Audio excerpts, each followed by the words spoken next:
अब बिना किसी देरी के हम 25 सौहे हैं अपना पंचन के साथ महन बीएसटीवी के खास कार्यक्रम विंध्य उत्कर्ष और विंध्य केर उत्कर्ष जैसे है उहियन उपस्थित हैं। जी हाँ, माननीय उप मुख्यमंत्री मध्य प्रदेश शासन आदरणीय राजेंद्र शुक्ल जी, हम बहुत आदर से, बहुत मान से, बहुत सम्मान से उनका मंच पर सीधे आग्रह करी थे। अब संवाद करी है उनसे हमारे बीच में उपस्थित Shri Praveen Dubey ji, editor in chief बीएसटीवी। आई विंध्य केर उत्कर्ष कैसन भा आज एका बतावे के अपना के सौहे सीधे आवे लाघ मंच पर उपस्थित हैं माननीय उप मुख्यमंत्री मध्य प्रदेश शासन आदरणीय राजेंद्र शुक्ल जी। इनसे संवाद करें बीएसटीवी एडिटर इन चीफ माननीय प्रवीण दुबे जी। इस इलाके के सबसे लोकप्रिय नेता, प्रदेश के भी बहुत लोकप्रिय, लेकिन यहाँ तो मैं देखता भी हूँ लगातार कि इनकी लोकप्रियता सीएम साहब की, डिप्टी सीएम साहब की कितनी है यहाँ पर। तो मैं ज्यादा कुछ भूमिका बनाऊं उससे पहले हम एक एवी आपको दिखाते हैं। आज के इस कार्यक्रम को यहाँ पर आयोजित करने के पीछे उद्देश्य क्या है, वो विंध्य को भी परिभाषित करेगा और माननीय राजेंद्र शुक्ला साहब को भी परिभाषित करेगा। दिखाते हैं आप। विंध्य वो इलाका जो अपनी पहचान को लेकर कभी किसी का मोहताज नहीं रहा। पौराणिक काल से लेकर अब तक यहाँ भौगोलिक, सामाजिक, सांस्कृतिक समृद्धि की एक लाजवाब विरासत रही है। बीरबल की विद्वता, तानसेन के सुर और सफेद शेर की दहाड़ से लेकर अब तक विंध्य से होकर ही विकास और सियासत के रास्ते निकलते हैं। यहाँ की सियासत के बारे में कहते हैं कि यदि विंध्य धोखे से भी पानी की बौछारों से गीला हो जाए तो पूरे प्रदेश में छींकें आना शुरू हो जाती हैं। वो इलाका लगातार उत्कर्ष के सोपान तय कर रहा है। कई सारे रिकॉर्ड अपने नाम किए हुए इस इलाके में विकास के नाम पर बहुत कुछ हुआ भी है और बहुत कुछ होना अभी बाकी भी है। मुख्यमंत्री डॉक्टर मोहन यादव और उप मुख्यमंत्री राजेंद्र शुक्ल जुटे हैं इसे और बड़ी पहचान दिलाने में। एक बार देखते हैं कि उप मुख्यमंत्री राजेंद्र शुक्ल, जिन्हें विंध्य का विकास पुरुष भी कहा जाता है, उनका योगदान क्या रहा है और ये भी कि सियासत में राजेंद्र शुक्ल होने के मायने क्या हैं। पेशे से इंजीनियर और किसान राजेंद्र शुक्ल ने अपने राजनीतिक करियर की शुरुआत 1986 में की और इंजीनियरिंग कॉलेज रीवा के छात्र संघ के अध्यक्ष बने। इसके बाद 1992 में युवा सम्मेलन के आयोजन में सक्रिय भागीदारी निभाई। 2003 में राजेंद्र शुक्ल ने तत्कालीन विधायक पुष्पराज सिंह को हराया और पहली बार विधायक बने। उन्हें पहले ही कार्यकाल में आवास और पर्यावरण राज्य मंत्री का पद मिला। इसके बाद 2008 विधानसभा चुनाव में एक बार फिर जीत हासिल की और उन्हें इस बार ऊर्जा और खनिज संसाधन मंत्रालय सौंपकर प्रमोट किया गया। 2013 के विधानसभा चुनाव में जीत के साथ ही राजेंद्र शुक्ल के ऊपर दारोमदार बढ़ता गया। इस बार उन्हें उद्योग नीति और निवेश संवर्धन मंत्री के रूप में कैबिनेट में जगह मिली। इसके साथ ही वे जनसंपर्क मंत्री और राज्य औद्योगिक विकास निगम के अध्यक्ष भी रहे। 2018 के विधानसभा चुनाव में जीत दर्ज कर लगातार चौथी बार विधायक बने। बीजेपी सत्ता में तो नहीं आई, लेकिन तब भी भाजपा को विंध्य क्षेत्र में बड़ी सफलता मिली। रीवा जिले की सभी 8 विधानसभा सीटों पर बीजेपी ने जीत हासिल की। 2023 के चुनाव में भी विंध्य में जीत का परचम लहराया और बीजेपी ने उन्हें डिप्टी सीएम की बड़ी जिम्मेदारी दी। उनके पास लोक स्वास्थ्य एवं परिवार कल्याण और चिकित्सा शिक्षा विभाग है। उनके नेतृत्व और प्रयासों से रीवा और विंध्य क्षेत्र को नई पहचान मिली है और वे निरंतर अपने क्षेत्र के विकास के लिए कार्यरत हैं। रीवा में एशिया के सबसे बड़े सोलर प्लांट की स्थापना, व्हाइट टाइगर को विंध्य क्षेत्र के मुकुंदपुर वन क्षेत्र में वापस लाने में महत्वपूर्ण भूमिका और रीवा में एयरपोर्ट सुविधा के लिए उनके प्रयास फलीभूत हुए, जिससे विंध्य की देश के अन्य हिस्सों से कनेक्टिविटी बेहतर हुई। उनके मंत्रिमंडल कार्यकालों के दौरान बाणसागर के पानी से रीवा और विंध्य क्षेत्र में सिंचाई की सुविधा में सतत वृद्धि हुई है। रीवा में तालाबों और जल संरचनाओं का सौंदर्यीकरण और पुनरुद्धार हुआ है। उन्होंने सड़क, पुल, रिंग रोड, मठ, मंदिर, तीर्थ स्थलों का जीर्णोद्धार भी करवाया है। इन सभी विकास कार्यों की लिस्ट बहुत लंबी है, लेकिन कुछ हिस्सा इंटरव्यू के लिए भी छोड़ते हैं, जो इसके फौरन बाद शुरू होगा। आपको के सियासत में रायन शुक्ला जी होने के मायने क्या हैं? अभी तो बैक टू बैक दो बड़े आपके यहाँ कार्यक्रम हो गए। एक रीवा के एयरपोर्ट का उद्घाटन हुआ कल, इन्वेस्टर समिट, जो बड़ी रीजनल इन्वेस्टर समिट अब वो पूरी हुई। इसके पहले भी हमने इसमें जिक्र भी किया, टाइगर सफारी जो है व्हाइट टाइगर वाली, वो बाण सागर वाला भी। तो अब क्या बच गया और आगे करने के लिए? प्रवीण जी, सबसे पहले तो रीवा आप आए, इसके लिए आपको धन्यवाद। बहुत शुक्रिया। रीवा में विकास की अपार संभावनाएं हैं। विंध्य में इतनी संभावनाएं हैं कि विंध्य को हिंदुस्तान के सबसे समृद्धशाली इलाके के रूप में स्थापित किया जा सकता है। तो अभी तो ज़मीन तैयार हुई है। आपने कहा कि अभी क्या बचा है। अब एक लंबी उड़ान भरने के लिए ज़मीन तैयार हुई है। शानदार सड़कें हैं, विश्व स्तरीय सिंचाई की नहरों का जाल बिछ रहा है लगातार। अभी 3 लाख से 9 लाख एकड़ में जाना है। हवाई अड्डे का उद्घाटन हो गया है। अब रीवा से हवाई जहाज़ चलने लगे। अभी इस काम को करना है। और इंडस्ट्रियल रिवोल्यूशन, जिसके लिए कल रीजनल इंडस्ट्री कॉन्क्लेव हुआ है, जिसमें हमने लोगों के सामने अभी तक किए गए कार्यों का एक तरह से प्रेजेंटेशन हुआ है कि रीवा अब मुफीद है विंध्य क्षेत्र।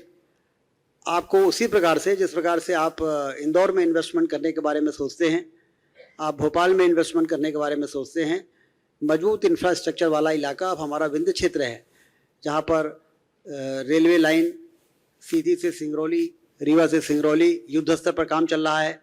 Rail connectivity, air connectivity, highway connectivity, water connectivity, सब कुछ अब पूरी तरह से तैयार हो चुका है। इस प्रकार की अधोसंरचना को अंग्रेजी में रोबस्ट इंफ्रास्ट्रक्चर कहते हैं, मजबूत अधोसंरचना। और यही अधोसंरचना औद्योगिक निवेश के लिए लोगों की डिमांड होती है। तो उन सब चीज़ों को पूरा करके अब उसको इनकैश करने के लिए कल रीजनल इंडस्ट्री कॉन्क्लेव हुआ है, जिसमें लोगों ने इस बात को माना कि न सिर्फ प्राकृतिक संपदा से भरा है ये विंध्य क्षेत्र, बल्कि इंफ्रास्ट्रक्चर भी इसका विश्व स्तरीय है। और इसलिए अब यहाँ पर निवेश करने के लिए अनुकूल वातावरण है। अभी हमारे ऊपर है कि कितना हम फॉलो करते हैं, कितना उनको पीछे लगते हैं, कैसे उनको यहाँ पर लाते हैं। तो इस काम को करना है। 3 लाख एकड़ में पानी पहुँचाने के बाद जब हम 9 लाख एकड़ में पानी पहुँचा देंगे, जिसके लिए बजट मंजूर हो चुका है, टेंडर हो गया है, एजेंसी आ गई है, तो ये तीनों क्रांतियाँ जब किसी इलाके में हो जाती हैं तो वहाँ पर फिर गरीबी और बेरोजगारी की समस्या समाप्त हो जाती है। आपने कहा था कि दूरबीन लेके ढूंढने पे भी फिर नहीं मिलेगी। हाँ, फिर संभावना समाप्त हो जाती है। एक बार कोई एरिया प्रॉस्परस हो जाए तो व्यापार बढ़ता है, व्यापार बढ़ता है तो रोजगार के अवसर तैयार होते हैं, रोजगार के अवसर तैयार होते हैं तो नौकरी करने के लिए लोगों की आवश्यकता पड़ती है।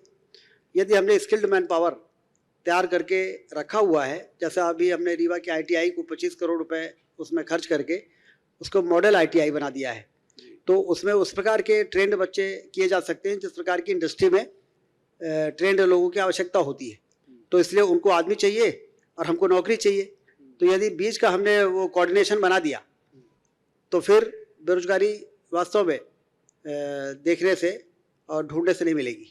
हाँ, तो कल जब इस कॉन्क्लेव के बाद हम लोग कुछ शहर में घूमने निकले थे तो ज्यादातर लोगों को सवाल यही था कि रोजगार के कितने अवसर सृजित होंगे। तो जैसे आपने अभी जवाब दे ही दिया और मैं उम्मीद भी करता हूं कि वो जवाब सब लोगों को मिल गया। लोकल लोग, एक बड़ी समस्या ये हो जाती है सर के, मान लीजिए बड़ी इंडस्ट्री आई तो वो अपना मैन पावर खुद लाने की कोशिश करती है कि बाहर से लाए। तो ऐसी कुछ बाध्यकारी यहाँ प्रावधान करेंगे कि आपके जो लोग हैं, आपके से आशय विंध्य इलाके के, वही लोग ही रहे उसमें? बाहर से लाने की कोशिश सब करते हैं जब लोकल उनको स्किल्ड मैन पावर नहीं मिलता है। इसलिए हमने आपसे कहा कि यहाँ की ITI को मॉडल ITI 25 करोड़ रुपए खर्च किया है। और भोपाल में ग्लोबल स्किल पार्क बन गया है, जहाँ पे हमारे यहाँ के बच्चे भी जाके ट्रेंड हो रहे हैं। अभी तो रीवा में इरिगेशन का काम हो गया है 30%, और जैसा मैंने कल बताया था कि अभी और लगातार 2 वर्षों में पूरा कर लेंगे। सतना जिले में भी नर्मदा जी का पानी को लाने का हमारा प्रयास है, जो 1 साल में आ जाएगा। तो नर्मदा का एरिया भी पूरा, सतना का एरिया भी इरिगेटेड हो जाएगा, तो व्यापार बढ़ेगा। क्योंकि आज रीवा में लोग कहते हैं कि रीवा शहर में रात में घूमो तो ऐसा कोई ब्रांडेड शोरूम नहीं है जो यहाँ पर ना हो। और सिर्फ शोरूम नहीं है, कल तो मुझे बता रहे थे कि भोपाल के जो अधिकारी आए थे वो जब रीवा में एक राउंड ले रहे थे तो कह रहे थे सिर्फ बड़े बड़े शोरूम नहीं, उसमें कस्टमर खूब दिख रहे थे। तो बाकी कई जगह होता है कि शोरूम रहता है और 4 आदमी नहीं दिखते, और यहाँ पर लोग दिख रहे थे। मतलब खरीदने वालों की संख्या यहाँ पर पर्याप्त है, क्योंकि यहाँ की परचेजिंग कैपेसिटी बढ़ गई है। परचेजिंग कैपेसिटी के लिए बढ़ गई है कि सिंचाई की नहरों ने धरती से दौलत पैदा करके लोगों को सक्षम बना दिया है, तो उससे व्यापार बढ़ जाता है। कभी कभी रीवा के व्यापारियों से हम पूछते हैं कि पहले कितने का व्यापार करते थे, अब कितने का, तो जितना व्यापार वो पहले करते थे उससे 5 गुना 10 गुना ज़्यादा व्यापार वो कर रहे हैं। तो वो लोग भी काफ़ी प्रफुल्लित हैं कि गांव-गांव में खूब सामान खरीद रहे हैं लोग, गांव-गांव से आके सामान खरीद रहे हैं। पिछले दिनों तो आपको आश्चर्य होगा कि हीरो मोटरसाइकिल पूरे देश में सबसे ज़्यादा रीवा में बिकी है। जेसीबी मशीन जो एक्सकेवेटर होता है वो पूरे देश में सबसे ज़्यादा रीवा में बिका है। इसका मतलब कि यहाँ पर जो सपना लेके हम लोगों ने शुरुआत की थी राजनीति में कि यहाँ के लोगों की क्रय क्षमता को बढ़ाकर ही हम व्यापार को बढ़ाएंगे, और व्यापार बढ़ेगा तो रोजगार के अवसर पैदा होंगे। अब जिनके यहाँ 5 गुना या 10 गुना बिक्री हो रही व्यापारियों के यहाँ, उनके यहाँ आदमी पहले से 10 गुने लग गए हैं। जाहिर बात है। तो वो जो 10 आदमी एक्स्ट्रा उनके यहाँ लगे वो भी तो बेरोजगारी दूर कर रहे हैं। ऐसे होटल खुल रहे हैं, ऐसे अस्पताल खुल रहे हैं, तो वहाँ पर फूड चेन के डोमिनोज जैसे बड़े बड़े चेन फूड चेन यहाँ पर आ रहे हैं, और वहाँ पे 25-25, 30-30, 50-50 बच्चे काम कर रहे हैं। तो जब व्यापार बढ़ता है तो काफ़ी रोजगार सृजित होता है। तो एक तो व्यापार से, दूसरा उद्योग से, तीसरा पर्यटन की जो संभावनाएं हैं अभी उस प्रकार से यहाँ पर पर्यटक आ नहीं रहे जैसा हम चाहते थे, इसीलिए एयरपोर्ट बनाया है। और अब उसकी ब्रांडिंग और तमाम तरह करके लोगों को यहाँ पर ला के एक हफ्ते लोग यहाँ पर आएँ, पूर्वा वाटरफॉल भी देखें, मुकुंदपुर टाइगर सफारी भी देखें, इको पार्क में भी रुकें, और फिर भैरव बाबा का एक बहुत अच्छा भव्य मूर्ति करीब 40-45 फीट की, उस पर भव्य मंदिर बना दिया है 2 करोड़ रुपए 2.5 करोड़ रुपए खर्च करके, वहाँ भी लोगों को ले जाएंगे। और हमारा देऊर में बौद्ध का स्तूप है, वहीं पर क्यूटी वाटरफॉल भी है। तो कुल मिला के इतना जगह है यहाँ पर नेचुरल ब्यूटी का। इको पार्क में कल आपने देखा कि वहाँ पर डालमिया ग्रुप और आचार्य बालकृष्ण जी ने कह रहे थे कि अद्भुत है ये। इससे कमज़ोर वाटरफॉल विदेशों में लोग उसकी ब्रांडिंग ऐसी कर देते हैं कि पर्यटक वहाँ पर टूट पड़ते हैं।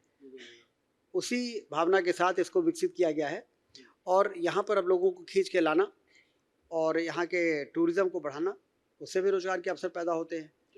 तो इसलिए इस प्रकार से मुझे ऐसा लगता है कि 5 वर्षों 10 वर्षों के बाद रीवा आर्थिक रूप से बहुत समृद्ध होगा और बेरोजगारी और गरीबी की समस्या से मुक्त हो जाएगा।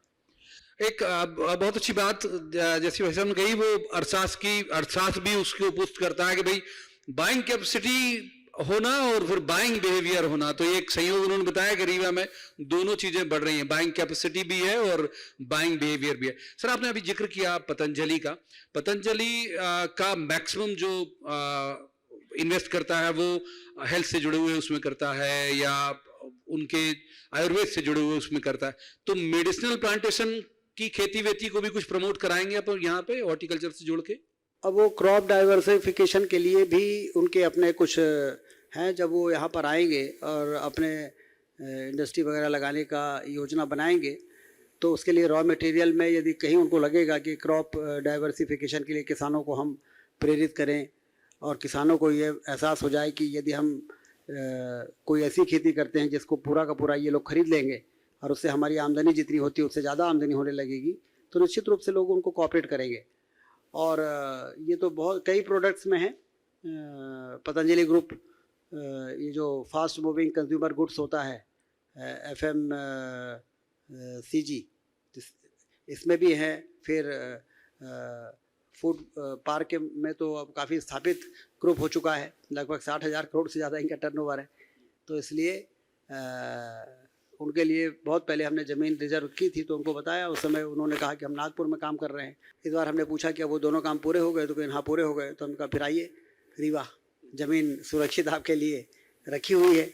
रीवा में जब खेती एक एक ज़मीन में पानी पहुंचाने पर हम लोग काम कर रहे हैं, तो उससे उत्पादन बढ़ेगा।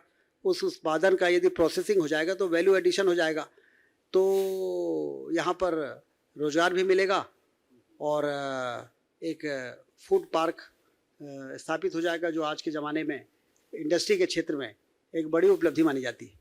लेकिन जहां हम बैठे उसका अगर मैं जिक्र करूं, ये यूनिवर्सिटी भी यहाँ आप ही लेके आए, और ये जो लाल बलदेव सिंह जी के नाम का हॉल बनाया, ये कैसे आइडिया है आपके दिमाग में? इसके पीछे का क्या वजह है?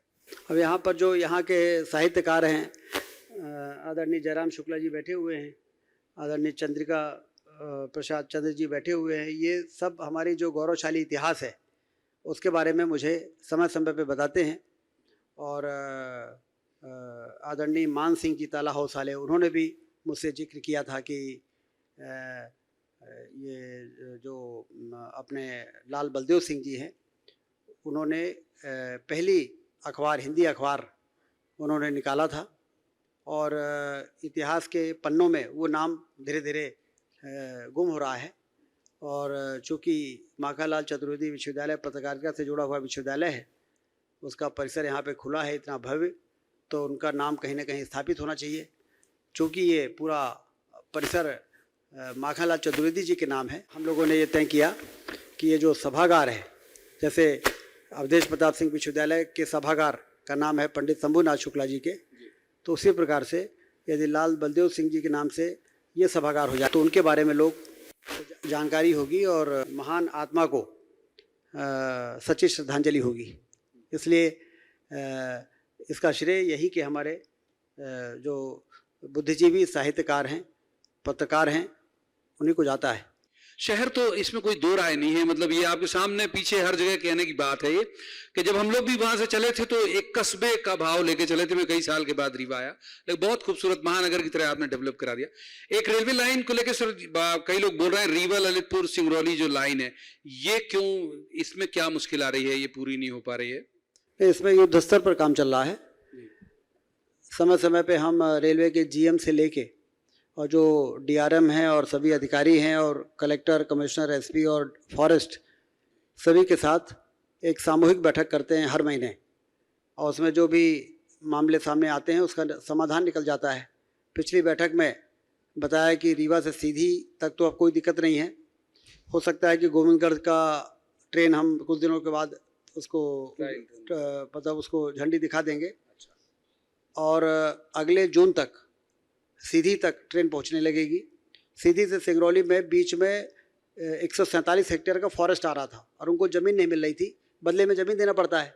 यदि आप फॉरेस्ट की ज़मीन लेते हैं तो बदले में उतनी ज़मीन आपको देना है, तो कहीं नहीं मिल रही थी। तो हमने फिर रीवा में जो हमारा हिनौती, जहाँ पे एक गौवंश वन विहार बना रहे हैं, वहाँ पर 700 एकड़ रेवेन्यू लैंड थी, तो 300 एकड़ 147 हेक्टेयर हमने फॉरेस्ट को वहाँ पर दे दी। रेलवे वालों को कहा कि आप यहाँ पे ज़मीन ले लो, और फॉरेस्ट वालों को, और रेलवे को ज़मीन दे दो, तो वो भी बाधा दूर हो गई। तो कुल मिला के युद्ध स्तर पर काम चल रहा है, और केंद्रीय रेल मंत्री अश्विनी वैष्णव जी से लगातार कहीं भी यदि कोई परेशानी आती है तो हमारी उनसे बातचीत होती है। कुल मिला के अगले जून में 25 में सीधी तक, और हो सकता है कि 6 महीने बाद हम सिंगरौली तक रेलवे लाइन पहुंचा दें। अब थोड़ा सियासी संवाद भी कर लेते हैं। आप बड़े नेता हैं, पहले आप लोग मतलब आपकी सरकार या आपकी पार्टी भगवान रामचंद्र जी पर बहुत काम किया, अब भगवान कृष्ण पे शुरू हुआ। कांग्रेस ये आरोप लगाती है कि समारोह पूर्वक पूजा करने के शौकीन हैं आप लोग, मतलब अपनी पूजा का प्रदर्शन करते हैं आप, ये आरोप लगाती है कांग्रेस। नहीं, ये इसलिए ज़रूरी है कि जिससे समाज में सनातन के प्रति, अध्यात्म के प्रति यदि कोई उदासीनता है तो उदासीनता समाप्त हो जाए। क्योंकि विकास जिस तेज़ी के साथ साइंस और टेक्नोलॉजी का विकास हो रहा है, आर्टिफिशियल इंटेलिजेंस की बात हो रही है, तो ये हमारे लिए वरदान भी हो सकता है और अभिशाप भी बन सकता है। यदि हमने अपनी संस्कृति, अपने सनातन, अपने अध्यात्म को स्ट्रांग नहीं किया, तो ये ताकत का दुरुपयोग भी हो सकता है। तो समाज को बहुत ज़्यादा धार्मिक होना पड़ेगा, बहुत संवेदनशील रहना पड़ेगा, और मानवता की सेवा के लिए इस ताकत का हमें सदुपयोग करने के लिए मनुष्य ऐसे लोगों की फौज खड़ी करनी पड़ेगी। तो वो जब इस प्रकार के कार्यक्रम होते हैं तो इस प्रकार की भावना, एक सेवा की भावना और करुणा की भावना, परोपकार की भावना, लोगों को सहयोग करना और एक शांति को महसूस करना, ये मानवीय गुण हैं जो सनातन अध्यात्म से मजबूत होते हैं। तो यदि मानवीय गुणों को हमने मजबूत नहीं किया तो पार्श्विक गुण हावी हो जाएंगे, और उधर हमारी साइंस टेक्नोलॉजी पूरी रफ्तार के साथ आगे बढ़ी रही है, तो फिर वही होगा जो रूस, यूक्रेन और ईरान और इनके बीच में झगड़े हो रहे हैं।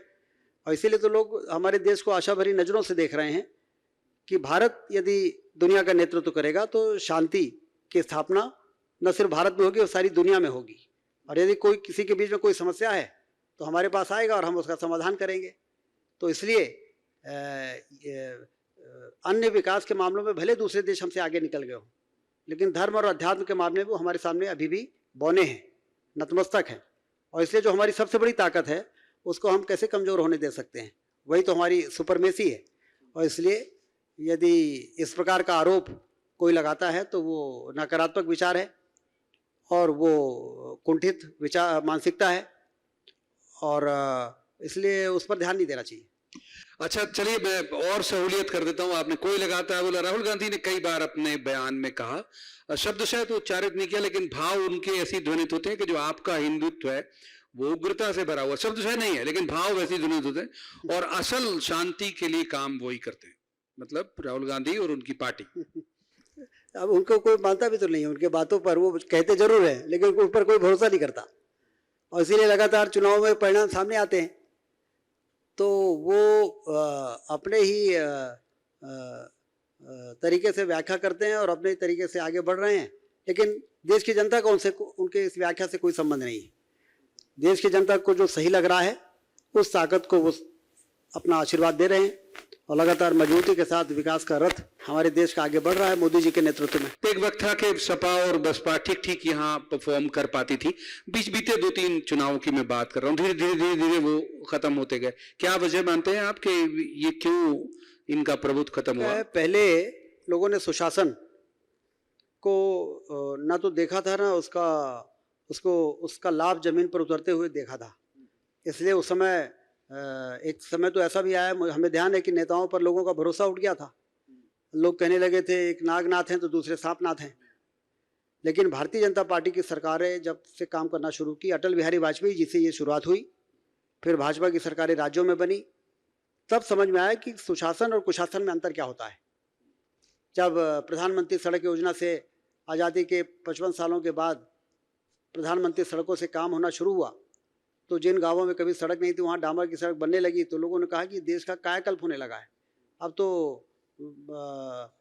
और सर्व शिक्षा अभियान की योजना चली। सत्ता का सदुपयोग भारतीय जनता पार्टी ने किया और उसके जो परिणाम आए उससे लोगों को भरोसा हुआ।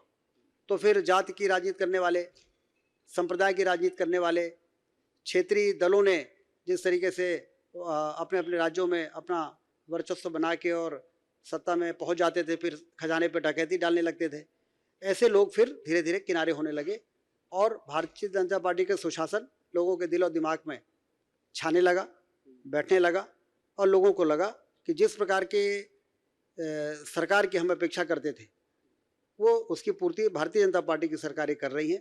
तो इसलिए ये मार्जिनलाइज होते गए और भारतीय जनता पार्टी को सफलता मिलती चली गई, और आज देश 11वें नंबर की अर्थव्यवस्था से उठ के 5वें नंबर पर पहुंच गया है।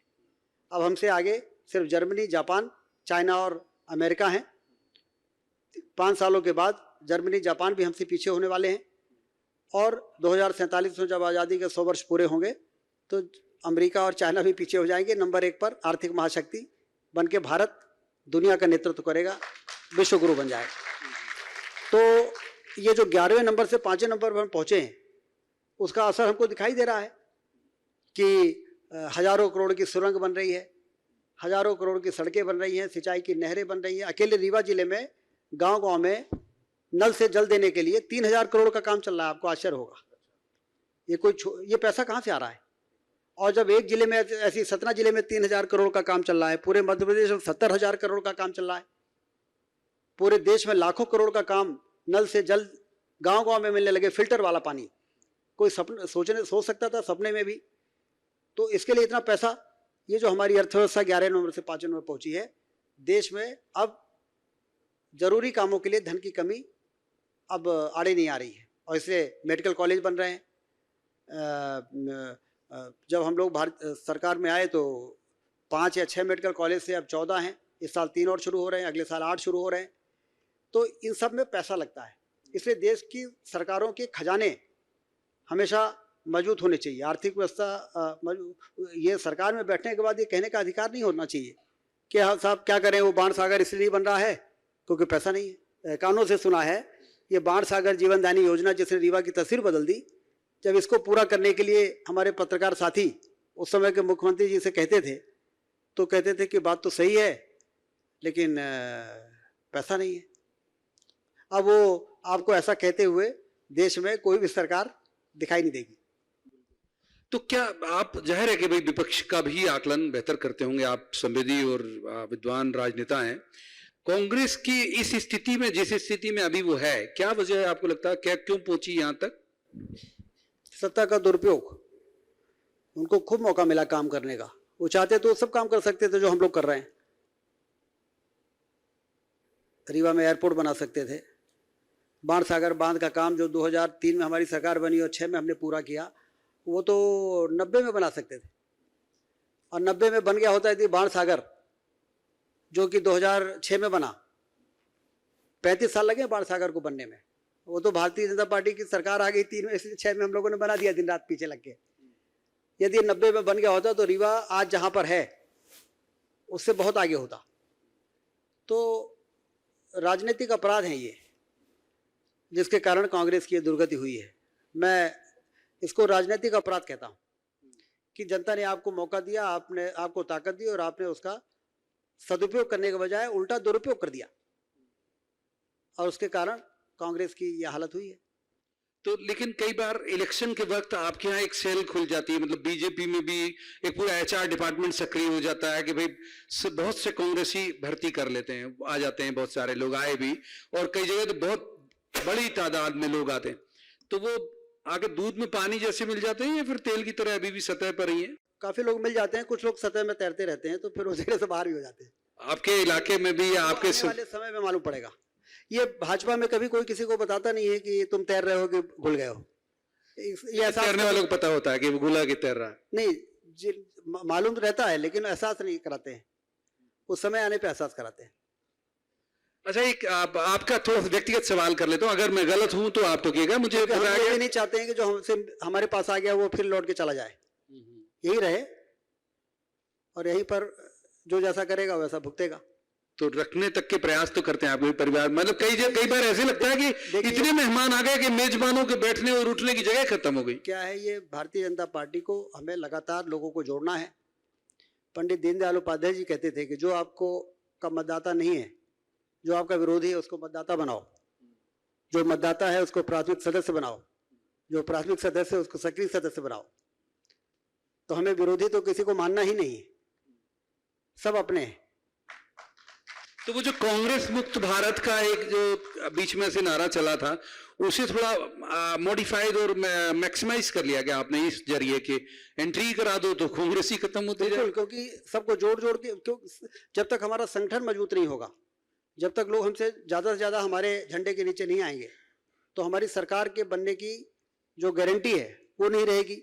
और यदि हमारी सरकार के बनने की गारंटी नहीं होगी तो देश का नुकसान होगा, क्योंकि भाजपा की सरकार रहेगी तभी भारत तेजी के साथ जिस तरह से आगे बढ़ा है अपने मुकाम पर पहुंचेगा। अभी हम मुकाम पर कहाँ पहुंचे, अभी तो लगातार इसी तरह से दिन रात मेहनत की पराकाष्ठा होगी और परिश्रम की प्रयत्नों की परिसीमा जब होगी तब जाके भारत 2047 में उस सपने को पूरा करेगा, आर्थिक महाशक्ति बनके दुनिया का नेतृत्व करेगा। तो अभी तो हम उस दिशा में सही चल रहे हैं, लेकिन हमें ऊंचाई पर अभी हमें और जाना है, तो हमें लगातार लोगों को जोड़ना है।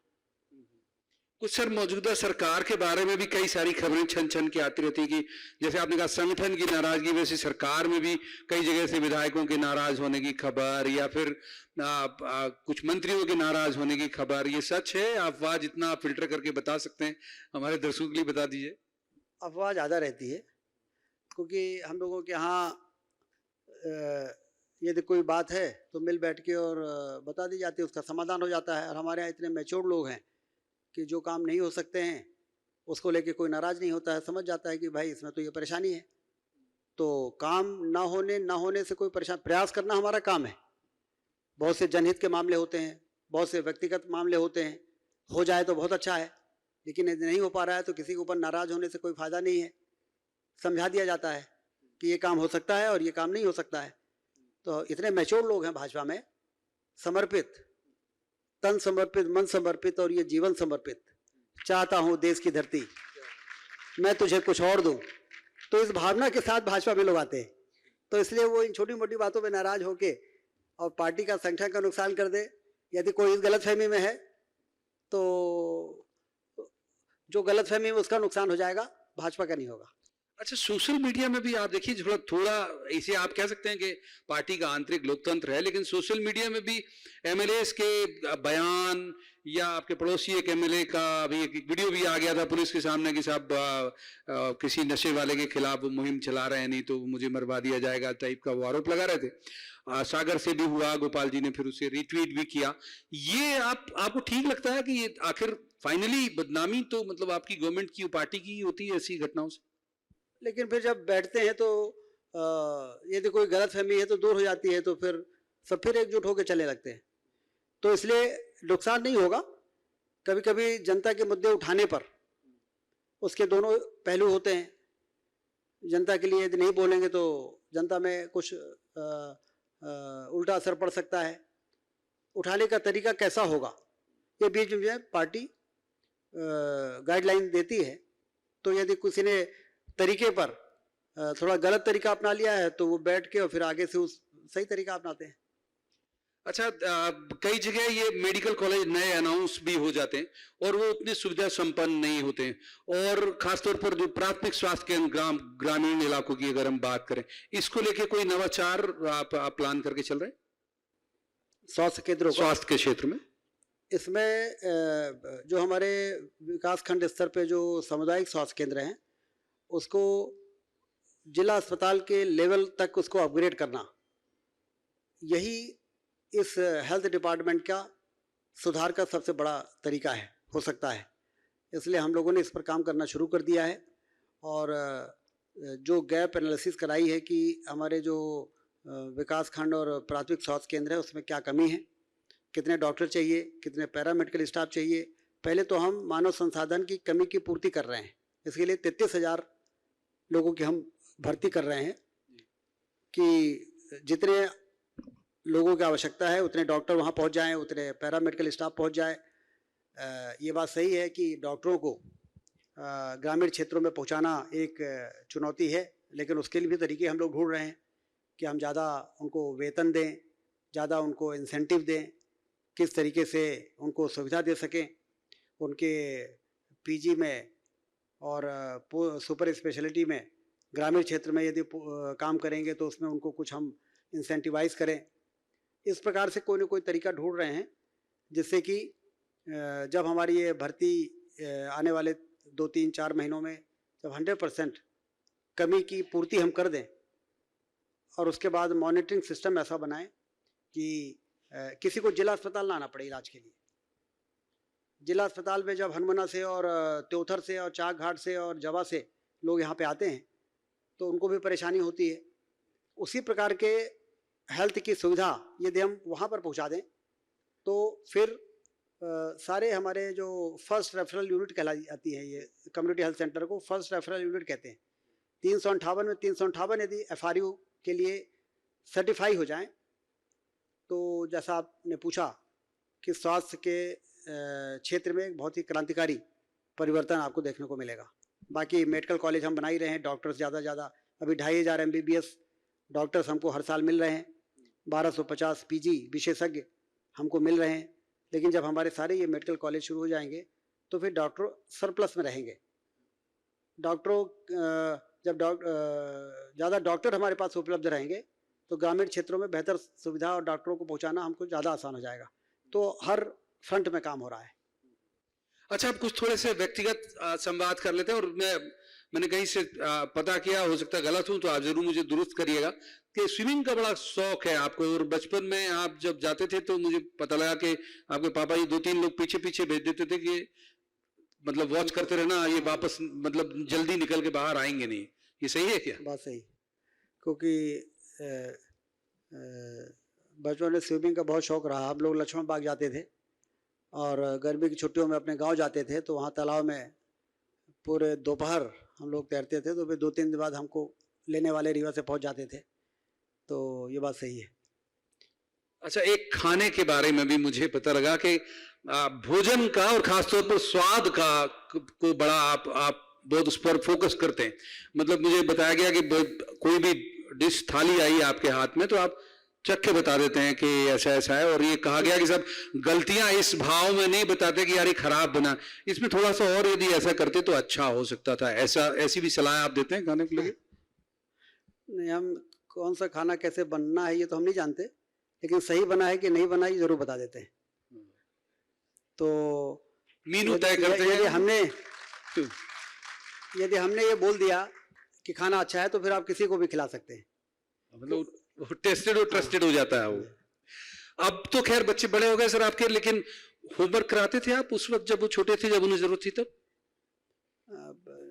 समय तो हमको नहीं मिल पाता था, क्योंकि राजनीति में तो 98 से तो हम चुनाव लड़ने लगे थे।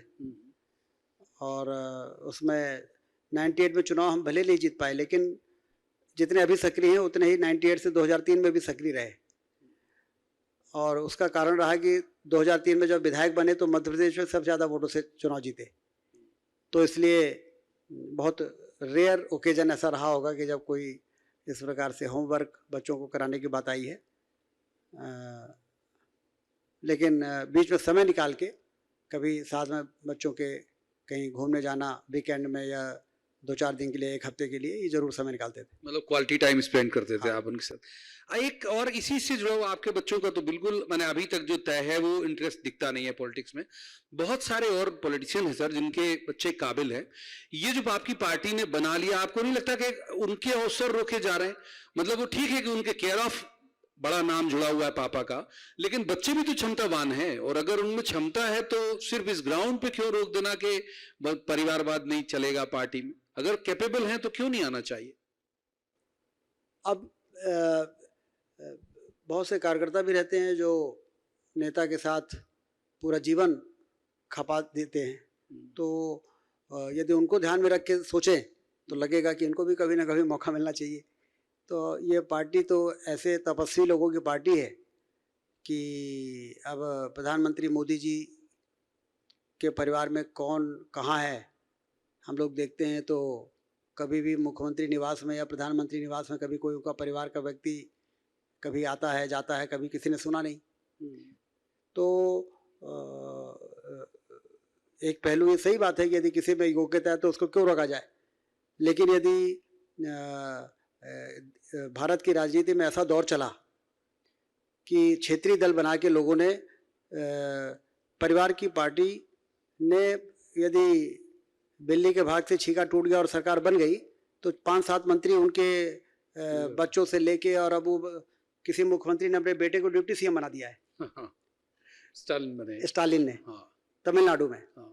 अब ये तो बड़ी अजीब स्थिति है। ये लोकतंत्र है, ये बहुत जिम्मेदारी वाला काम है। ये कोई इंडस्ट्री नहीं है कि ये प्राइवेट लिमिटेड कंपनी नहीं है कि इस प्रकार का दुस्साहस करने का भी काम लोग करें। तो इसलिए एक नया प्रिंसिपल खड़ा करके और कुछ एक मार्गदर्शित सिद्धांत बनाने का ये प्रयास है। लेकिन बहुत हार्ड एंड फास्ट ऐसा बिल्कुल नहीं है कि मौका नहीं मिलता है। लेकिन यदि पिता सांसद हैं या मंत्री हैं तो जरूर पार्टी तब तक होल्ड करती है।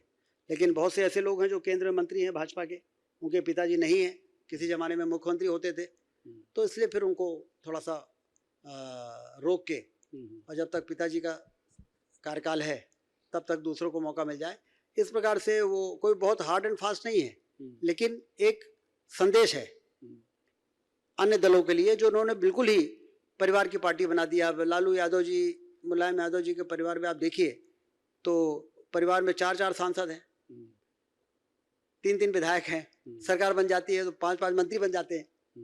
तो ये तो सही नहीं है। बहुत से लोग काम कर रहे हैं राजनीति में, ठीक बात। पूरा जीवन खपा दिया है। सुचिता की राजनीति करने वाले लोगों की कमी नहीं हमारे देश में, तो क्या उनको मौका नहीं मिलना चाहिए? बेशक मिलना चाहिए। एक आप प्रदेश के विपक्ष की यदि बात करें तो कमलनाथ ज्यादा चुनौतीपूर्ण आपको लगते थे या जीतू पटवारी अभी जो हैं? न कमलनाथ जी तो साबित हो गया कि कोई चुनौती नहीं थे, और जीतू पटवारी जी भी अपने चुनाव हार गए हैं। और कोई ऐसी मुझे नहीं लगता है, क्योंकि कांग्रेस दिशाहीन हो गई है। मोदी जी के उपलब्धियों पर जब ये लोग आलोचना करते हैं तो ऐसा लगता है जैसे आसमान की ओर मुंह करके और थूक रहे हैं, तो उसका नुकसान तो आप ही को होगा। तो जो सही काम हो रहा है उसको यदि आप स्वीकार नहीं कर सकते तो शांत रहिए। यदि आप अच्छा काम हुआ और विरोध करने के लिए विरोध कर रहे हैं और आप निंदा कर रहे हैं तो पब्लिक के गले थोड़ी उतरेगा। अब रीवा का एयरपोर्ट बन गया, बाणसागर का बांध बन गया, टाइगर सफारी बन गया, सोलर प्लांट, इसकी आलोचना आप करोगे, किसके गले उतरेगा? बिल्कुल नहीं उतरेगा। आपने तो किया नहीं, अब कोई कर रहा है तो आप आलोचना कर रहे हो। तो इस प्रकार की नेगेटिव राजनीति जब कोई करने लगता है तो फिर वो किसी भी पार्टी के लिए चुनौती नहीं है, बल्कि वो एसेट है हमारे लिए। अच्छा, वो हमारा विरोध करेंगे तो हमारा जनाधार बढ़ेगा, ग्राफ बढ़ते जाएगा, ग्राफ बढ़ता जाएगा। एक बहुत लंबे वक्त तक आप लोग, मैं भी देख रहा हूं बहुत बारीकी से कि लगभग 25-30 साल से कि संघ भी और आप भी, मतलब बीजेपी, आप जब मैं उच्चारित करूं तो बीजेपी भी कह रहा हूं और सरकार भी कह रहा हूं, ट्राइबल पे बहुत काम कर रहे हैं आप लोग। बहुत सारे उनके जो आराध्य हैं, उनके प्रतिमान हैं, उनके जो इष्ट हैं, उनके नाम पे, रानी कमलापति के नाम पे स्टेशन हो गया, शंकर शाह, रघुनाथ शाह के नाम पे जबलपुर में भी हुआ, गृह मंत्री अमित शाह जी भी आए। क्या वजह है कि उस शक्ल में अभी तक ट्राइबल उन पूरी बेल्ट में, मंडला, छिंदवाड़ा, सिवनी, उमरिया, अनूपपुर, वैसे साथ नहीं आ रहा आपके? अभी भी वो कांग्रेस का वोटर है कुछ इलाके में? ये हो सकता है, देखिए उसको कोई वोट बैंक ध्यान में रख के तो काम हो नहीं कर नहीं रहे हैं, क्योंकि हमें तो अपने कल्याणकारी योजनाओं से लोगों को लाभान्वित करना और फिर उनसे संपर्क करके और उनके साथ जोड़ना, बहुत सीधा स्पष्ट रास्ते के आधार पर भारतीय जनता पार्टी ने हमेशा से काम किया है। लोगों से हम जब संगठन में रहेंगे तो सर्वस्पर्शी, सर्वव्यापी तरीके से संगठन का जो एक आदर्श मंत्र है उसमें हम काम करेंगे, और जब हम सरकार में रहेंगे तो उनके लिए कल्याणकारी योजनाएं बनाकर उनके जीवन में बेहतरी लाने का हम प्रयास करेंगे। ये दोनों काम हमने किया है, संगठन में भी और सरकार में भी रह के। और यदि उसके बाद कोई इतिहास के पन्नों में कुछ ऐसे सुनहरे नाम हैं जिन्होंने देश की आज़ादी में बहादुरी का मिसाल कायम की है, तो उसको वोट के आधार कारण नहीं, वो गौरवशाली परंपरा और संस्कृति हमारी, उसके पुनर्स्थापना के लिए उस पवित्र मंशा के साथ ये सारे काम हुए हैं। चाहे रघुनाथ शाह जी हो, चाहे जितने भी हमारे आदिवासी क्षेत्र के वो बहादुर लोग रहे हों। तो आप देखिए कि अब वो हबीबगंज स्टेशन कोई नहीं कहता, अब वो रानी कमलापति स्टेशन कहने लगे हैं। तो ये हमारे गौरव गाथा, हमें आत्मसम्मान इससे हमारा बढ़ता है।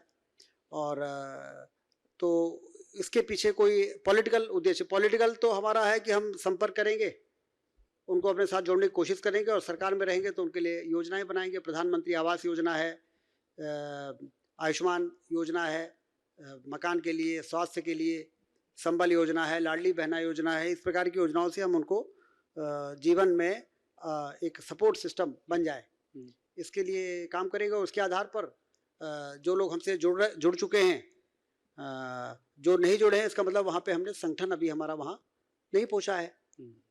जोड़ने के लिए तो संगठन चाहिए, संपर्क चाहिए, जाहिर बात, बातचीत चाहिए, व्यवहार चाहिए, तो वो यदि कहीं कमी होगी तो हो सकता है वो लोग हमसे न जुड़ पाए हों, लेकिन ये जो परिकल्पना हम लोग कर रहे हैं और महान विभूतियों के सम्मान के लिए यदि हम उनके स्मारक बना रहे हैं, उनके हम प्रतिमाएं लगा रहे हैं, उनके नाम से रेलवे स्टेशन कर रहे हैं, तो इसमें पॉलिटिकल उद्देश्य नहीं है। अच्छा, एक आखिरी सवाल है, ये आपको लगता है कि हिस्ट्री को फिर से पुनर्परिभाषित करने की जरूरत है? उस वक्त कुछ हमारे जो नायक हैं वो शाशय किनारे किए गए एक योजनाबद्ध तरीके से, इससे सहमति है आपकी? ये बात सही है, क्योंकि ये इतने आत्ममुग्ध हो के कांग्रेस की सरकारों ने काम किया कि सरदार वल्लभ भाई पटेल को ही, लाल बहादुर शास्त्री जी को ही, जो सुचिता की राजनीति के प्रतीक थे, जो लौह पुरुष थे, उनको भी उस प्रकार से स्थान नहीं दिया जिस प्रकार से स्थान को मिलना चाहिए था।